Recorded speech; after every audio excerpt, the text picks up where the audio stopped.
Ever stepped into a room and felt it breathe? No clutter, no noise, just calm. The Amish have mastered this for centuries. Today, we're not just talking about decluttering. We're stepping into a way of living where less becomes more and more becomes peace. Let's open that door together. 1. Start with a purpose, not a pile. You see, the Amish don't wake up one day and think, I'm bored, let's throw things away. No, it's deeper. It's a decision that comes from their values. They live with less because more is heavy. Not just heavy to carry, heavy on the mind, heavy on the soul. Before you start pulling everything out of your closets, stop. Breathe. Ask yourself, why do I want less?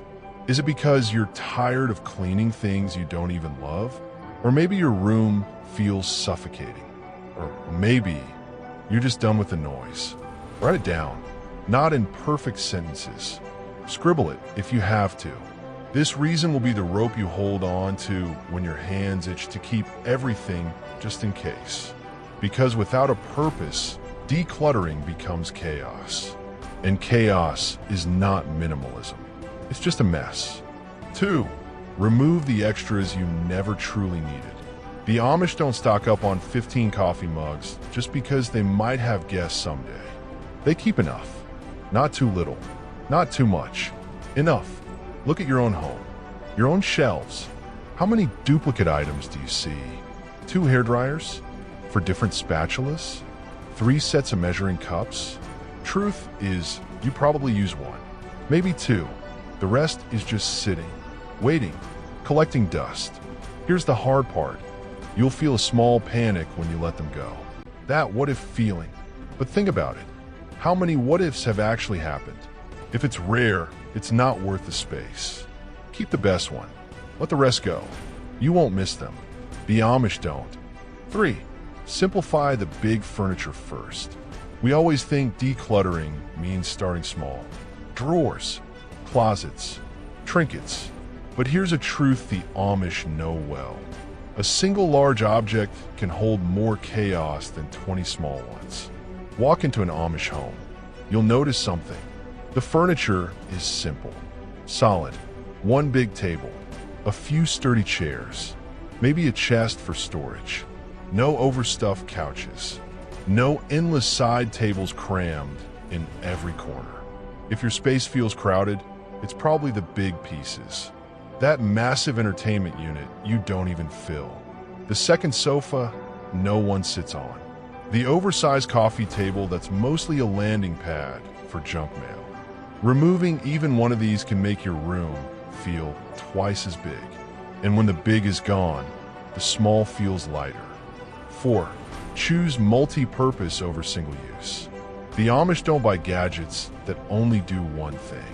Every item earns its place by doing more than one job. A bench isn't just for sitting. It's for storage. It's for working. It's for gathering. We, on the other hand, love single-use tools. A banana slicer, a popcorn maker, a bread warmer that you use twice. These eat up space and do little in return. Replace them. Slowly, carefully. Choose things that can serve you in many ways. 1 cast iron pan can do breakfast, lunch, dinner, and last a lifetime. A wooden crate can be storage, a side table, or even plant stand. This is not about being cheap. It's about being clever. 5. Live seasonally and store less. The Amish live by the seasons. In summer, you see summer clothes, summer tools. In winter, those vanish, replaced by the needs of the cold months. Our mistake? We try to live in all seasons at once. Coats hanging next to swimsuits, snow boots next to sandals. It clutters not just the closet, but the mind. Pack things away, out of sight. When you only see what you can actually use right now, life feels lighter. Your closet stops screaming at you in the morning. Your shelves don't look like a chaotic weather forecast. This rhythm, this seasonal rotation, keeps clutter from breeding in the shadows. 6. Remove visual noise. An Amish home doesn't shout at you. It whispers. Quiet walls, clear counters, a calm rhythm in the air. We filled our homes with busy patterns, bright colors, unnecessary decor, little trinkets that fight for attention. You walk in and your eyes don't know where to land. That's visual noise. You don't have to make your home empty, but you do have to make it calm. Remove one thing from each surface today. Tomorrow, another. You'll start noticing the room breathes better. And so do you. 7. Prioritize handcrafted and durable over disposable. The Amish invest in things that last. A handmade wooden chair, a quilt sewn by hand, a sturdy iron kettle that will outlive its owner. In our world, we buy cheap, often, replacing over and over. And every replacement adds clutter. The broken thing shoved in a corner just in case, the backup for the backup. When you choose well-made items, you need fewer of them.